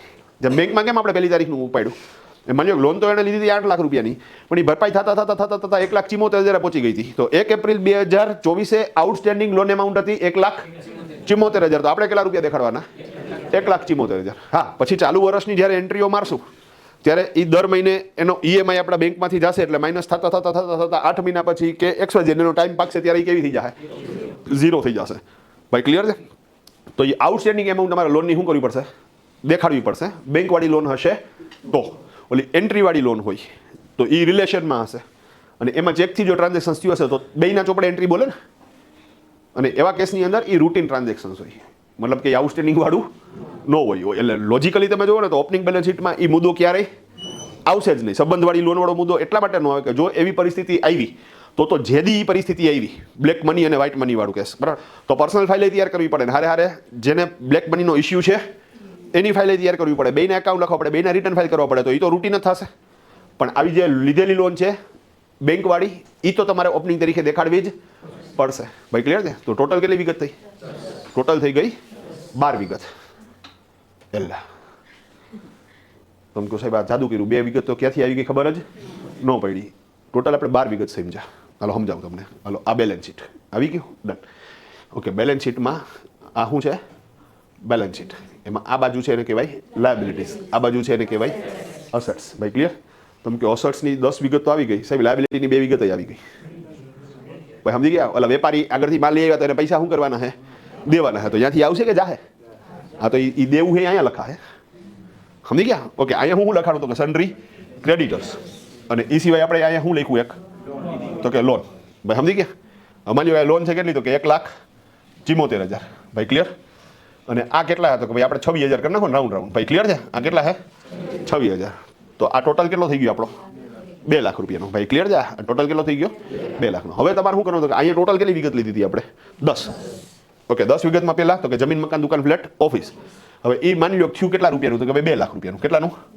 2 લાખનું. હાલો ડન. ઓકે, બીજા નંબર ઉપર શું લીધું હતું આપણે? Car, scooter, furniture. તો એ બધું ગણીને આપણે લખી નાખો. માની લો કે કેટલા રૂપિયા? 3 લાખ રૂપિયા. હાલો ડન. હાલો ત્રીજા નંબર ઉપર ઇન્વેસ્ટમેન્ટ. ઇન્વેસ્ટમેન્ટ આપણે 2 લાખનું કરી નાખો. કેટલાનું? 2 લાખ. હાલો ચોથા નંબર ઉપર ગોલ્ડ. હાલો એ 2 લાખનું કરી નાખો. હાલો પાંચમા નંબર ઉપર બેંક. હાલો બેંક આપણે 1 લાખની કરી નાખી. ભાઈ ડન. છઠ્ઠા નંબર ઉપર કેશ, એને 1 લાખની. હાલો સાતમા નંબર ઉપર ડિપોઝિટ 1 લાખની. હાલો આઠમા નંબર ઉપર સ્ટોક. હા, મારે જ યાદ રાખવાનું અગ્રી તો 1 લાખ રૂપિયાનો. હાલો રેડી.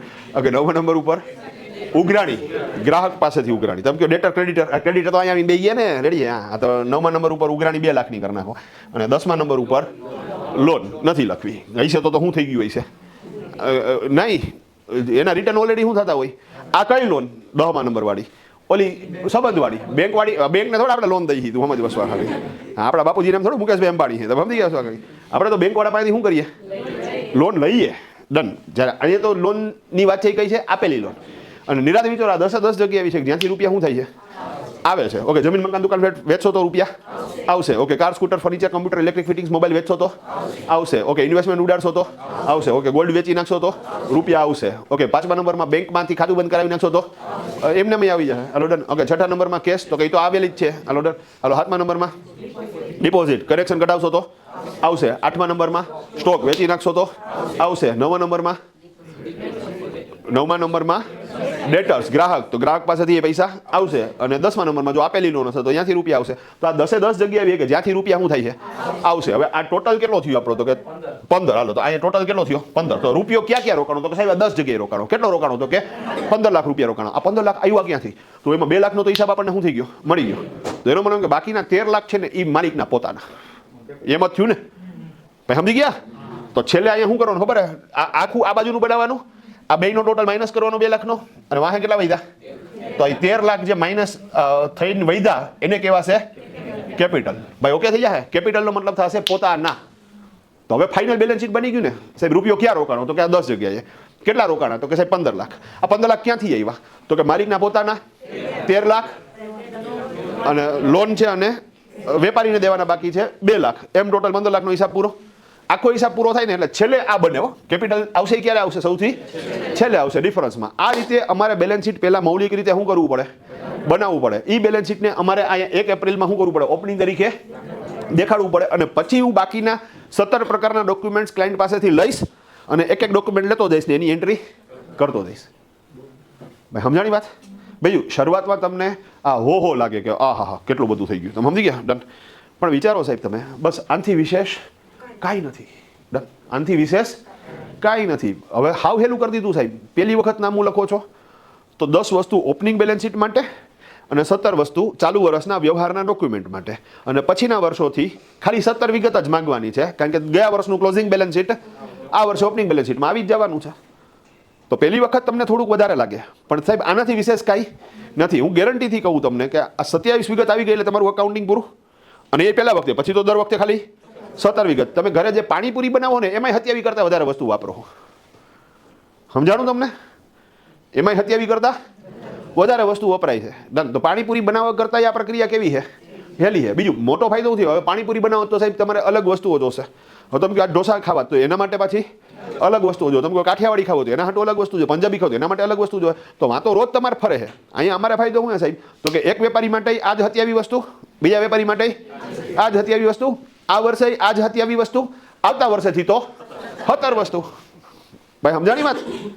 તો હવે જે બેઝ છે સાહેબ એને જો તમે સ્ટ્રોંગ નહીં કરો તો સાહેબ આગળ કેટલું બધું વધતું જાય, કેટલું બધું ફિટ થતું જાય. એના કરતાં આપણે એક વસ્તુને શું કરતા જઈએ, ચોખ્ખી કરતા જઈએ. અને અહીંયા હું સ્પષ્ટપણે માનું છું કે સાહેબ અહીંયા મારે પૂર્ણતા લેવાની છે. મતલબ કે હવે અહીંયા તમે ક્લાસ કરો, પછી સાહેબ પાછા બીજે ક્યાંક ટેલીના ક્લાસ કરો તો મારે તો મરી જવાનું.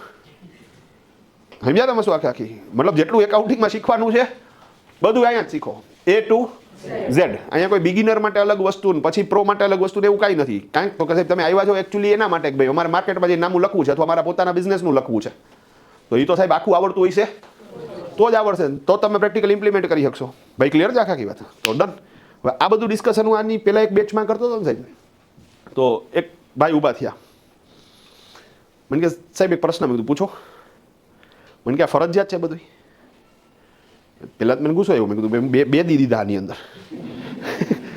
પ્લસ હું કહું છું કે એકાઉન્ટન્ટ ને આ જગ્યાએ શું થાય છે ભૂલ. મેં કીધું આ 100% ફરજિયાત છે, આ 100% ફરજિયાત છે. પણ ઓકે હું સમજી ગયો તો એ કઈ સેન્સમાં વાત કરતા હતા એ ડન. કારણ કે એને એસી ચાલુ હતું ને તો એ પરસેવો પડતો હતો. એટલે મને કે 100% ફરજિયાત છે. મેં કીધું હા સાહેબ આ 100% ફરજિયાત છે. શું પ્રોબ્લેમ થયો? મને કે સાહેબ અમારા હું જેની વાત કરું ને એ રાજકોટનો મોટામાં મોટો બ્યુટી પાર્લરવાળો છે. હું નામ નથી લેવાનો પણ તમે સમજી જાઓ બધા, બરાબર ને? Ready done. તો આ રિયલ કિસ્સો છે ડન. તો મને કે સાહેબ અમારા ફેમિલીમાં એ કે હું એક માત્ર થોડું ઘણું ભણેલો, બીકોમ થયો માંડી કે હા, બાકી કે 8 ધોરણ ને 10 ધોરણે તો વાર્તા પૂરી. એમાં કોઈ 10માની એક્ઝામ તો આપી જ નથી, ખાલી નામનું 10મું કર્યું ટૂંકમાં ડન. તો એ કે અમારે બિઝનેસ હવે ધીરે ધીરે મોટો થાય છે એટલે અમે ઘરમાં ડિસાઈડ કર્યું કે ભાઈ હવે આ બધું ચોપડે ચડાવીએ એટલે માનસિક શાંતિ રહે. આ બહુ સરસ વિચાર છે કોઈ પણ બિઝનેસ પર્સન્સ માટે કે ભાઈ ખાલી કમાવ એટલું નહીં, એ તમે કમાયેલા રૂપિયાને શાંતિથી વાપરી શકો. ક્યારે? તો કે તમે બધું લીગલાઇઝ કરેલું હશે તો મને કે 4 વર્ષ પહેલાં એવું ડિસાઈડ કર્યું કે ભાઈ હવે આપણે રિટર્ન ફાઇલ કરવાનું શરૂ કરીએ. તો એ કે અમે એક CA રાખ્યા.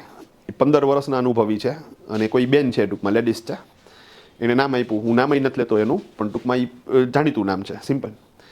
હવે એ કે CA સાથે વાતચીત કરવા હું જ જતો, કારણ કે હું એક જ હતો કે જેની યારે કોમ્યુનિકેટ થોડું ઘણું કરી શકું ટૂંકમાં. તો એ કે અહીંયા રિટર્ન ફાઇલિંગ માટે હું જતો હતો. એણે એ કે મારી પાસે ખાલી બેંકની પાસબુક જ માંગી. કે ખાલી બેંકની પાસબુક જ માંગી. કે આ એકેય વિગત મારી પાસે નથી માંગી. કે એટલે મેં એને પાછું પૂછ્યું, મેં કીધું છે આ બધી વિગતો? મને કે સાહેબ તમે જેટલું બોલ્યા ને બધું છે. કે અને બધાયમાં છે, મતલબ કે મમ્મીમાં છે, પપ્પામાં છે. એ કે અમારે 4 અલગ અલગ શોરૂમ છે. કે અત્યારે તો ઘણા બધા છે એના શોરૂમ, પણ ત્યારે કેટલા હતા એની પાસે? 4 શોરૂમ હતા. તો એ કે એક પપ્પાના નામે છે, એક મોટા ભાઈના નામે છે, એક મારા નામે છે, એક બનેવીના નામે છે. મેં કીધું ઓકે. એ કે અમારે 4 અલગ અલગ જગ્યાએ મકાન છે. કે મકાન છે એમાં એક મમ્મીના નામે છે, એક મારા વાઈફના નામે છે, એક ભાભીના નામે છે, એક બેનના નામે છે. તો એવી રીતે મકાન છે. પ્લસ એ કે એક પ્લોટ લીધેલો છે. કે મમ્મીના નામનું. એ કે પ્લસ એ કે શેરમાં રોકાણ છે, FDમાં રોકાણ છે, ગોલ્ડ પડ્યું છે, મ્યુચ્યુઅલ ફંડ છે, SIP છે. ટૂંકમાં કે તમે આજે બોલ્યા એ બધું છે. કે સ્કૂટર બધાય પાસે છે, કાર બધાય પાસે છે, નેચરલી ઓલા મોબાઈલ બધાય પાસે છે. તો એ કે તમે એમ કહો છો કે આ વિગત ફરજિયાત છે, તો એ CA મેડમે કેમ મારી પાસે એ વિગત નો માંગી? સિમ્પલ. મેં કીધું ભાઈ આ તો થોડોક સિરિયસ કેસ થઈ ગયો. એટલે એક કામ કર, મેં કીધું તમે આવતીકાલ મેં કીધું આવો ને ત્યારે તમારા રિટર્ન લેતા આવજો.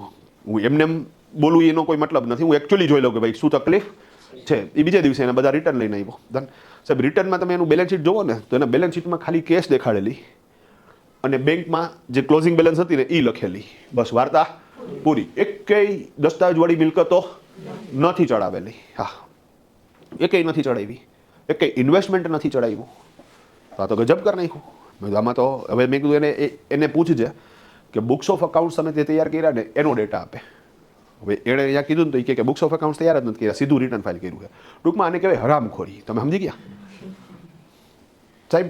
આ બહુ તકલીફ થાય છે અમારા પ્રોફેશનમાં. મારે બહુ તકલીફ થાય છે સાહેબ. માની લો કોઈ વ્યક્તિ મારી પાસે નામું લખાવવાતું આવે ને તો વેરી ફર્સ્ટ ટાઈમ લખાવવાનું છે, તો સાહેબ આ બધું ડિસ્કશન કરવામાં મારે 2-2.5 કલાકનો ટાઈમ જાય. ઓલો સામે બેસી શકે નહીં. કંટાળો આવતો હોય ને ડોક્યુમેન્ટેશનથી બધા લોકોને શું થાય છે? કંટાળો આવે છે. પણ મારે તો ફરજિયાત દેખાડવાનું છે, તો મારે ડિસ્કસ તો કરવું પડશે ને, કારણ કે સમજ છે તો એ મને ડેટા આપશે ને, તો હું ડેટાની એન્ટ્રી કરીશ. તો હજી તો ખાલી ઓપનિંગ બેલેન્સ શીટ માટે જ 2.5 કલાક બેહાડો. ઓલા બાકીના 17 ડોક્યુમેન્ટ માટે તો સેકન્ડ રાઉન્ડ આવશે. તમે સમજ્યા વસ્તુ? ખાલી શરૂઆત માટે જ હું એને 2-2.5 કલાક બેહાડું. હવે એવા કેસમાં સાહેબ તમે સમજો, મેં કીધું કે ભાઈ દસ્તાવેજવાળી મિલકતો તો એના દસ્તાવેજની વિગત તો જોશે. હવે તમને તમારું મકાન લીધું હતું એમાં દસ્તાવેજ કેટલા રૂપિયાનો તો યાદ છે? નો યાદ હોય. એ તમારે દસ્તાવેજ શું કરવો પડે? જોવો પડે. હવે દસ્તાવેજ તમે રાખ્યો લોકરમાં, લોકરમાં રાખ્યો તો બાપુજીને કેવું પડે કે ભાઈ કયા લોકરમાં દસ્તાવેજ છે, હાલો મારી ભેગા લોકરની ચાવી રહીને આપણે હવે સાહેબ આમાં બાપુજીના છાતીના પાટિયા બેસી જાય. એને બીક લાગે કે આ છોકરો સોના ચાંદીમાં રમી આવ્યો છે. અત્યારે તો બહુ ટેન્શન વાળું વાતાવરણ છે સાહેબ. હા, ચેત તો નર સદા સુખી, તમે સમજી ગયા છો આખી. તો સાહેબ આમાં બહુ બીક લાગે. તો હવે આ બધી ઇન્ટરનલ મેટર છે. એને અમુક વસ્તુઓ એના ફેમિલીમાં શું થતી હશે, નડતી હશે, તો આવું થાય સાહેબ.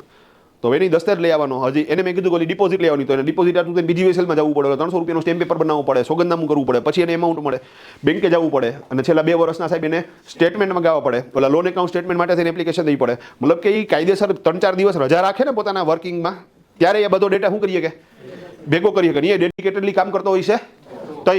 તો અને હજી તો ખાલી આ છે ને હાટું માંગ્યું ઓપનિંગ હાટું, પછી બાકીના 17 તો માગીશ જ ભાઈ. તો સમજી ગયા. તો આવા લોચા થાય. પછી મેં કે ચાર્જ કેટલો લેશો ધર્મેશભાઈ? કે બનો જ ને પહેલી વખતમાં. મેં કીધું 2500 રૂપિયા અકાઉન્ટ લખવાના લઈશ ને 500 રૂપિયા રિટર્ન ફાઇલ કરવાના રહીશ. ટોટલ હું કેટલા રૂપિયા લઈશ? 3000 રૂપિયા. પછી અહીંથી બહાર નીકળો. પછી બહાર નીકળી નીચે જતો ત્યાં એનો ભાઈબંધ મળ્યો. કે મોટા તું આવી કે હા હા, કે પ્રિયામાં પાન ખાવા આવ્યો તો કે હા, કે તું અહીંયા તો કે હું અહીંયા ઉપર આવ્યો તો કે સૂચકભાઈ પાસે કે એ કોણ હતી? કે એકાઉન્ટન્ટ થઈ, કે નામું લખાવાનું છે. એ કે તે હમણાં રિટર્ન ફાઇલ કર્યું ને તારું? કે આ કર્યું નહીં. કે તો તે કોની પાસે કરાવ્યું? તો કે એક મારો ભાઈબંધ છે જીતું કરીને. કે હા. તો કે કેટલા રૂપિયા લીધા? 500 રૂપિયા. કે લે કેટલા લીધા? 500 રૂપિયા. હા. એ કેમ નહીં? કેટલી વાર લાગી રિટર્નમાં? અરે કાંઈ નહીં. કે ઓલી પાસબુક આપી તો એ કે 2 કલાકમાં તો એને શું કરી દીધું. હવે સાહેબ તમે નિરાતે સમજો. હા, આ કોની પાસે આવે? મારી પાસે એક ઓલા જીતુ પાસે. એ કે અહીંયા સૂચકભાઈ એમ કે આટલી આટલી વિગત લઈ આવો ને પછી આ બાકીના 7 ડોક્યુમેન્ટ તો હજી બાકી ને. ચીકડો માણસ આવી કે આપણે ચીકડા માણસ તમે સમજી ગયા.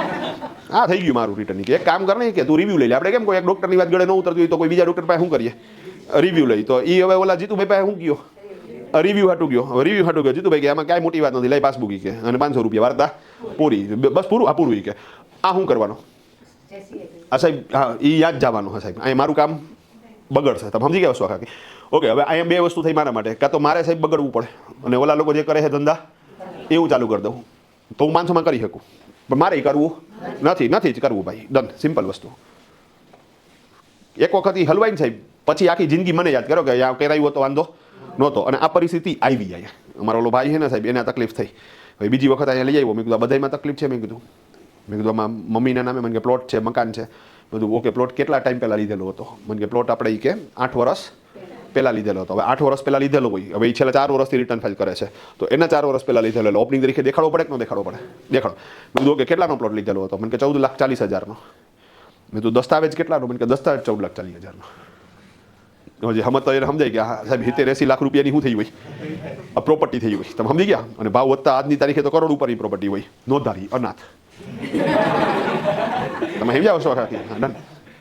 ચોપડે ચડાવી જ નથી. આવી જ રીતે મકાન નથી ચડાવેલા, આવી જ રીતે દુકાન નથી ચડાવેલી, ગોલ્ડ નથી. શ્રીધન તો વાત અલગ થઈ ગઈ. તમે સમજી ગયા. શ્રીધન નો ચડાવે તો હજી સમજા, પણ સાહેબ તમે જે રિયલમાં છે એ નથી ચડાવતા. મેં કીધું આ ફરજિયાત ચડાવવું પડે. પછી એ આ જ પ્રોબ્લેમ લઈને ઓલા સીએ પાસે ગયો કે ભાઈ ટૂંકમાં આ બધી વસ્તુઓ હતી તો તમે કેમ ન ચડાવી? તો કે અમે થોડા બ્રહ્મદેવ છીએ કે અમને બધું ખબર હોય, તમારે કેવું જોઈએ ને અમને. સાહેબ આ ભાગવાની વાત છે. ફરીથી આ ભાગવાની વાત છે. કોઈ વ્યક્તિ પોતાનો ગુનો એક્સેપ્ટ નહીં જ કરે. એ પોતે ખોટો છે, ઈગો આવી જાય ને તો એ થોડો સ્વીકારશે. એ કે તમારે કેવું જોઈએ ને કે મને થોડી ખબર છે તમારી પાસે પ્લોટ છે, તમારી પાસે મકાન છે. હવે સાહેબ તમે સમજો વાત. ઓલો ક્લાયન્ટ છે, પહેલી વખત નામું લખાવા આવ્યો છે, એને આ બધી માયાજાળ ખબર હોય. અહીંયા તમારે માગવાની છે એની પાસેથી વિગત. એક એક વસ્તુ એની પાસેથી શું કરવાની? ખોદીને કઢાવવાની છે સાહેબ. તો તમારે પેશન્ટ રાખવું પડશે. તમે એમ કહો કે ભાઈ આ બાબતમાં મને કંટાળો આવે, નો હાલે. એના તો પૈસા મળે જ સાહેબ તમને, એની તો રિસ્પેક્ટ મળે છે તમને. તો અને બીજું આ તમે સમજો શરૂઆતના 2-3 ક્લાયન્ટ હારે તમને થોડુંક ઓલું લાગે, પછી તો તમારા બ્લડમાં આવી જાય સાહેબ. તમને રાતના 3 વાગે ઉઠાડીને એમ કે ભાઈ તું 18 ડોક્યુમેન્ટના નામ બોલતો, તમે શું કરશો? બોલશો. ઓકે હું તમને પાણીપુરીમાં હું વપરાય તો તમે બોલવા માંડો ને. તો આ એટલું જ ઇઝી છે. તમે સમજો આ કોઈ અઘરી વાત નથી. ડન. તો એ કરવું પડશે. પછી ત્યાંથી પાછો આવ્યો. મને કે ભાઈ આમાં શું થાય ધર્મેશભાઈ? હવે મેં કીધું બાપુ આ અઘરો કેસ થઈ ગયો. મેં કીધું જો છેલ્લું 1 જ વર્ષ હોત ને અને આગલા વર્ષનો જ કેસ હોત ને તો હું રિટર્નને રિવાઇઝ કરી નાખત. પણ 4 વર્ષથી આ બધી વસ્તુ હાલે છે. હવે આમાં મારા રિટર્ન રિવાઇઝ કેવી રીતે કરવું? મેં કીધું ડન. મને કે કાંઈક તો સોલ્યુશન હશે ને. મેં કીધું 2 રસ્તા છે. મેં કીધું એક લીગલ છે, એક ઇલીગલ છે. મેં કે લીગલમાં શું થાય? મેં કીધું લીગલમાં જેટલી રકમ તમે ન દેખાડેલી હોય એને ઇન્કમ ટેક્સ ડિપાર્ટમેન્ટવાળા અનડિસ્ક્લોઝડ ઇન્કમ તરીકે કન્સિડર કરે અને એના ઉપર 30% પેનલ્ટી લે. એટલે મેં તો ટોટલ કેટલો થાય છે મને કે 10 કરોડ રૂપિયાનો. અને આ હું દસ્તાવેજવાળું બોલું છું ભાઈ, તો સમજી ગયા? હા, આમાં મારે અમુક વસ્તુઓ તો દેખાડવી જ નથી, જેમ કે ફર્નિચર ને કમ્પ્યુટર ને ઇલેક્ટ્રિક ફિટિંગ્સ ને મોબાઈલ, એ તો દેખાડવું જ નથી. કાર તો મારે શું કરવી પડે? દેખાડવી પડે. તો કાર અમે શું કરશું? બહુ નાની અમાઉન્ટથી દેખાડશું, ડેપ્રિશિએટ અમાઉન્ટથી દેખાડશું. તો સમજી ગયા છો ખાકી? પણ દસ્તાવેજવાળી મિલકતો જેટલી બધી અને ઇન્વેસ્ટમેન્ટ જ એટલા બધા. દસ્તાવેજવાળી મિલકતો અને ઇન્વેસ્ટમેન્ટ, આ બે વસ્તુ તો સાહેબ તમારે શું કરવાનું છે? દેખાડવાની છે. બાકી કંઈ નહીં દેખાડો તો સાહેબ હજી સહન થઈ શકે, પણ આ બે વસ્તુ તો દેખાડવી જ પડશે. સિમ્પલ. 10 કરોડ તો મને કે 30% લેખે તો આમાં 3 કરોડ રૂપિયાનો ટેક્સ આવે. એટલે બધું આવે. મને કે ઇલીગલમાં શું થઈ શકે બધું? એના હાટું થઈને આપણી પાસે એક અલ્લાદીનનો ચિરાગ છે. મેં કીધું આપણે, હું નથી કરતો પણ હા જે કરે છે એની હારે તને મેળવી દઉં. અગેન અહીંયા મારે એનો પ્રોબ્લેમ સોલ્વ થાય એ મહત્વનું છે. તમે સમજી ગયા? તો અમે એ અમારા ધીરુભાઈ છે ધારો કે, તો એ ધીરુભાઈ બધી પ્રકારના શું કરી દે, અમને સેટિંગ કરી દે. સિમ્પલ વસ્તુ. અહીંયા લઈ ગયો ધીરુભાઈ પાસે, ધીરુભાઈને વાત કરી, મેં કીધું આવો એક ઇસ્યુ છે, આમાં શું થઈ શકે? મને કે 2%. હા, તારા કાંઈ રાખવા છે? મેં કીધું ના, મારા કાંઈ રાખવા નથી. નહીં તો આમાં હું એને કહું કે ભાઈ 1% મારો રાખજો, તો એ કેટલા ટકા કરે? 3 કરે. સિમ્પલ. બહાર નથી જોતા ભાઈ. સિમ્પલ. આનું કામ થઈ જાય એ મોટી વસ્તુ છે ભાઈ. ક્લિયર છે આખી વસ્તુ? કારણ કે એ જેવો રૂપિયો ઘરમાં આવશે એ બધી તકલીફો થવાની જ છે. તમે સમજો વસ્તુ આખી. તો હું એને સ્પષ્ટપણે બિલીવ કરું છું. દરેકે કરવું એ જરૂરી નથી. હવ પોતપોતાની રીતે રમે ભાઈ. તો ઇઝી સિસ્ટમ છે. હા, પણ અમુક રૂપિયો ખોટો આવ્યો ને સાહેબ, તો એ તકલીફ તો એ કરશે જ તમને, હોય 100%. અગેન જવા દો, આપણે જે મૂળ વાત હતી કેટલા ટકા? 2%. એટલે મને કે 2% એટલે કેટલા થાય? મેં કીધું 10 કરોડના 2% 20 લાખ રૂપિયા થાય. મને સાહેબ આમ થોડું ગિલ્ટી ફીલ થતું કે બિચારો મારી કોર્સ કરવા આવ્યો અને 20 લાખમાં આવી જાય. તમે સમજી ગયા? તો પણ એની સામે એનો પ્રોબ્લેમ શું થાય? સોલ્વ થશે. સિમ્પલ. તો મને ક્યાંક કેવી રીતે એક્ઝિક્યુટ થશે? મેં કીધું હાલો તારી સામે જ ડિસ્કસ કરીએ. સિમ્પલ. એટલે મેં ધીરુભાઈને પૂછ્યું, ધીરુભાઈ આમાં સેટ કેવી રીતે થાય? મને કે દરવેશ આમાં છે ને કે નેક્સ્ટ યરના અકાઉન્ટિંગ તું લખ, અકાઉન્ટિંગ ચાર્જ લઈ લેજે. એટલે મેં ઓલાની સામું જોયું. મને કે હા આપી દઈશ કે હવે 20 લાખ 20 લાખમાં નાનો નો મારતો હોય તો મારા 2500 તો દે ને. તમે સમજી ગયા ને? અને હવે આ બધા સસ્તા લાગે. હા, અને હજી હદ કહું તમને બીજી વચ્ચે, ઓલા સીએ મેડમ જે છે ને સાહેબ, એણે એક ફાઇલના 4,000 લીધા છે. એટલે કામ ટૂંકમાં 5 કર્યું, લીધો રૂપિયો. તમે સમજી ગયા વસ્તુ આખી? આ તો કેવું હરામીપણું થયું. તમે સમજો વસ્તુ આખી? હા, ડન. તો ગજબ છે. બીજું સાહેબ, આપણને અમુક વસ્તુઓ આપણી યારે થાય છે એ ગમતી નથી. હા, હું ઘરેથી ઘરવાળી કીધું કે ભાઈ દહીં લેતા હોય કે હા, એટલે હું જાતો જ દહીં લેવા હાટું થઈને. તો છોકરીએ કીધું મને કે પપ્પા હું ભેગી આવું કે મેં હાલ કે આપણે આટો મારી. મેં હાલો. પછી એક જગ્યાએ મેં સ્કૂટર ઊભું રાખ્યું દહીં લેવા હાટું. મને કે પપ્પા અહીંથી નથી લેવું કે. મેં કીધું કા? મને કે આનું નામ છાપામાં આવ્યું હતું કે હા, આ લોકો ઓલું ભેળસેળવાળું બધું વેચે છે. માવો ખરાબ હતો, દૂધમાં યુરિયા નીકળ્યું ને એવું બધું હતું. મેં કીધું કાંઈ વાંધો નહીં, આપણે જેનું નામ છાપામાં ન આવ્યું હોય ત્યાંથી લઈ. મેં કીધું હા.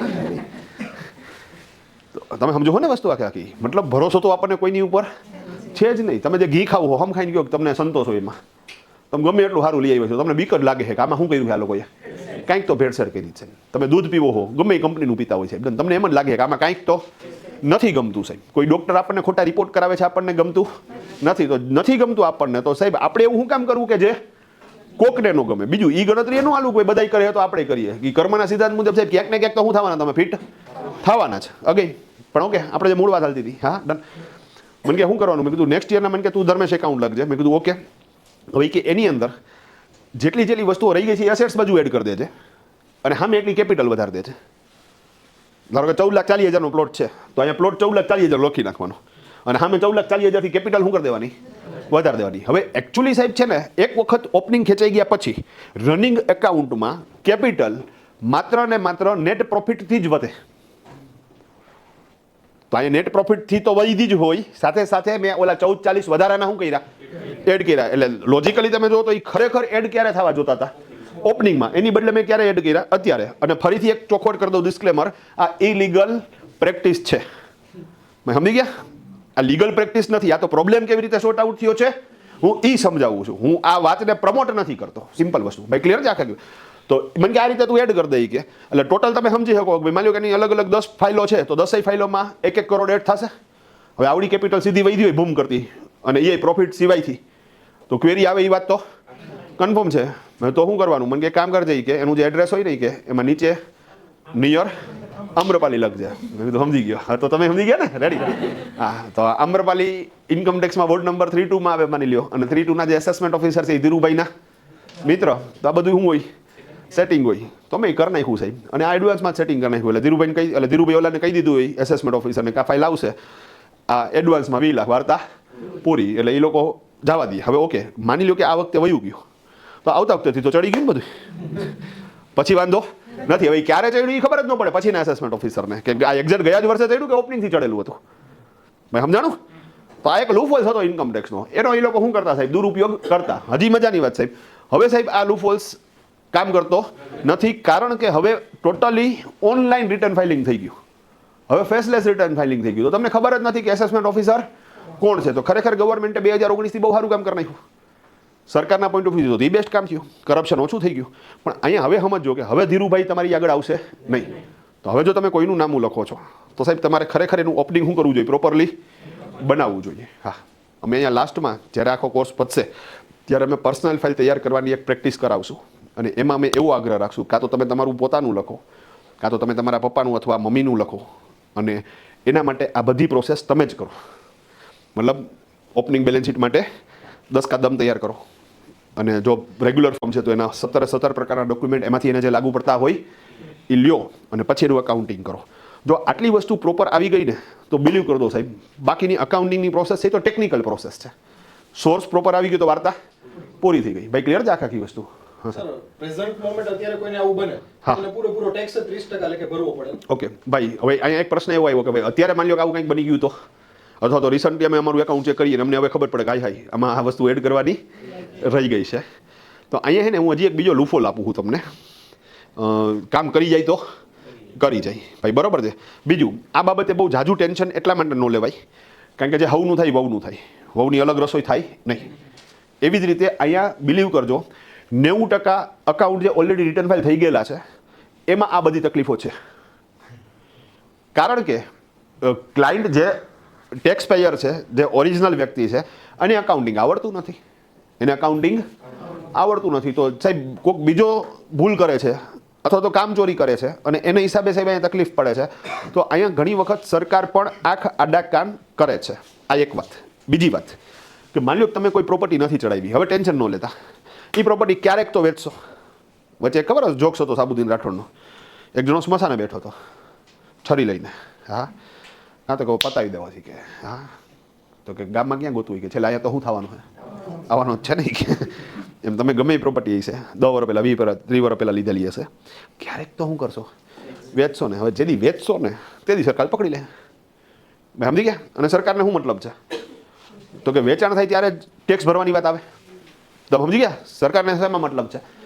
તો ત્યારે જોશે કે ભાઈ ઓકે તમે ભલે 40 વર્ષ પહેલાં લીધું, કેટલા લીધું? 10,000નું. આજે વેચ્યું કેટલામાં? તો કે ભાઈ 2 કરોડમાં. આ તો એ ત્યારે નફો ગણી લેશે, એના ઉપર કેપિટલ ગેઇન ટેક્સ ભરાવી દેશે અને વાર્તા શું કરી દેશે? પૂરી કરી દેશે. આવી રીતે કોઈ જૂનું ઇન્વેસ્ટમેન્ટ પડ્યું હોય તો ઇન્વેસ્ટમેન્ટમાં સેમ વસ્તુ થશે. જ્યારે ઇન્વેસ્ટમેન્ટ પાકશે ત્યારે ઓલરેડી એમાં જે નફો થયો હશે એના ઉપર સરકાર શું કરાવી દેશે? ટેક્સ ભરાવી દેશે. તો બહુ ઝાઝું ટેન્શન લેવાની જરૂરિયાત નથી. પણ મારી એવી છે કે સાહેબ તમે કોઈનું પણ એકાઉન્ટ લખો તો એ સૈદ્ધાંતિક રીતે કેવું લખાવવું જોઈએ? એ સાચું લખાવવું જોઈએ. હા, બીજી મહત્વની વસ્તુ સાહેબ, ડન. બીજી મહત્વની વસ્તુ, તમે સ્ટાર્ટિંગમાં ક્યાંક ગયા, તમારી ઉપર સિનિયર એકાઉન્ટન્ટ છે, CA છે, ઘણી વખત એ આ બધી વસ્તુ શું કરતા હશે? ભૂલ કરતા હશે. તો તમારે એની હારે જે કાંઈ ડિસ્કશન કરવાનું છે એ વિથ રિસ્પેક્ટ કરવાનું છે, એને ખોટો પાડવાનો નથી, નહીંતર ઈગો તકલીફ થઈ જાય. તમે સમજી ગયા? બીજું, ઘણી વખત એને ખબર જ હોય પણ કામચોરીની હિસાબે ઘણી વખત શું કરતા હોય? ન કરતા હોય. તો એવા કેસમાં તમારે શું કરવું? તમે સાહેબ એના આસિસ્ટન્ટ છો તો કોઈ કર્મબંધન તમને લાગતું નથી. તમે ખાલી એને જાણકારી આપી દો વિથ રિસ્પેક્ટ. પછી એને એ વસ્તુ સુધારવી કે ન સુધારવી એ એનો કોલ છે, એ આપણો કોલ નથી. ભાઈ ગેમ સમજાણી આખી? તો ઇઝી. તો આપણે લાસ્ટ યરનું બેલેન્સ શીટ સમજવાનો કાર્યક્રમ પૂરો. ભાઈ 1 મિનિટ ઉભા રહેજો. આવતીકાલથી હું મોસ્ટ ડેન્જર ટોપિક ચાલુ કરું છું, GST. કયો ટોપિક? GST. હવે અહીંયા પ્રશ્ન એ થાય તમને કે સાહેબ આપણે મેન્યુઅલ અકાઉન્ટિંગ ચાલુ કર્યું. હવે તમે એમ કીધું કે મેન્યુઅલ અકાઉન્ટિંગના ટોટલ કાર્યો 7. એ 7 કાર્યોમાં પહેલું કાર્ય ટુ કલેક્ટ ધ ડોક્યુમેન્ટ, અને એમાં પહેલું ડોક્યુમેન્ટ લાસ્ટ યરનું બેલેન્સ શીટ. હજી તમે એક સમજાવ્યું, બાકીના 17 ડોક્યુમેન્ટ હજી ક્લિયર કર્યા નથી અને તમે સીધા GST ઉપર વયા જાઓ. હા, વાય? તો કે હવેનું જે નેક્સ્ટ ડોક્યુમેન્ટ છે, 1 મિનિટ લઈશ, બરાબર? હવેનું જે નેક્સ્ટ ડોક્યુમેન્ટ છે એ છે પરચેઝના બિલ. પરચેઝના બિલમાં બે પ્રકારના બિલ આવે, આરડી અને યુઆરડી. હવે આરડી એટલે રજિસ્ટર્ડ ડીલર, યુઆરડી એટલે અનરજિસ્ટર્ડ ડીલર. રજિસ્ટર્ડ ડીલરનો મતલબ એની પાસે જીએસટી નંબર છે, અનરજિસ્ટર્ડ ડીલરનો મતલબ એની પાસે જીએસટી નંબર નથી. હવે જો તમે આરડી પરચેસ કરી હોય તો તમારે એની અંદર જીએસટીના સેક્શન, જીએસટીમાં એક અમારે એક્ટ આવે, સીજીએસટી એક્ટ 2017, અને એમાં એક અમારે સેક્શન આવે અંડર સેક્શન 9 સબસેક્શન 1 સબસેક્શન 2. એ છે ફોરવર્ડ ચાર્જ મિકેનિઝમ માટે. તો જો આરડી પરચેસ હોય તો 9192 મુજબ ફોરવર્ડ ચાર્જ મિકેનિઝમ લાગે, અને જો યુઆરડી પરચેસ હોય તો 9394 મુજબ રિવર્સ ચાર્જ મિકેનિઝમ લાગે. હવે અહીંયા માથું પકડી લો તમે કે સાહેબ જીએસટી શું છે એ નથી ખબર, ફોરવર્ડ ચાર્જ મિકેનિઝમ શું છે એ નથી ખબર, રિવર્સ ચાર્જ મિકેનિઝમ છે શું છે એ નથી ખબર. તો સાહેબ હું આ વાત આરે કનેક્ટ નથી થઈ શકતા. અમે મને ખબર છે તમે નહીં કનેક્ટ થાવ, એટલા માટે મારે પહેલાં શું ભણાવવું પડશે. તો આખું જીએસટી કમ્પ્લીટ થશે પછી પાછી અહીંથી જ ગાડી હું કરીશ, હું ચાલુ કરીશ. ભાઈ ક્લિયર છે આખી વસ્તુ. બીજું, જીએસટીનો જન્મ ક્યારથી થયો, મતલબ વિચાર પહેલી વખત કોને આવ્યો હું ત્યાંથી ગાડી ચાલુ કરીશ. 2003થી હાલશે આ ગાડી. ભાઈ સમજી ગયા? આખો ઇતિહાસ સમજશું, સ્ટેપ બાય સ્ટેપ એમાં શું શું ચેલેન્જીસ આવ્યા, લોકસભાની અંદર શું ડિસ્કશન થઈ, રાજ્યસભાની અંદર શું ડિસ્કશન થઈ, અને ફાઇનલ જીએસટી એક્ટ એપ્લાય કેવી રીતે થયો. સાહેબ લોઢાના ચણા નાકેથી જવાની વાત હતી. જીએસટીનો એક્ટ લઈ આવો ને એટલે ઇન્ડિયાની અંદર સૌથી અઘરું કામ થયું હોય ને સાહેબ તો એ જીએસટી એક્ટ લઈ આવવાનું હતું. ઘણા લોકો કે ના સાહેબ એનાથી અઘરું કામ હતું સાહેબ 370ની કલમ કાઢવી, ચડા મમરેની અમે. તમે સમજી ગયા? તમે કે રામ મંદિર બનાવવું, સાહેબ અગેન ઈ ચણા મમરા. જ્યારે હું કાયદાકીય રીતે વાત કરું ત્યારે હા સામાજિક દ્રષ્ટિકોણથી વાત અલગ છે, પણ કાયદાના પોઈન્ટ ઓફ વ્યૂથી સૌથી અઘરું કામ થયું સાહેબ તો એ કયું છે? એ જીએસટીનું બિલ પાસ થવું. તો એ શું કામ અઘરું છે આપણે ઇતિહાસથી આખી ડિસ્કશન કરશું, અને હું એ જ રીતે ભણાવીશ કે તમને જીએસટીનો જી નથી આવડતો અને હાઉ ઝીરોથી હીરો સુધીની પ્રોસેસ આપણે કમ્પ્લીટ કરશું. ભાઈ ક્લિયર છે?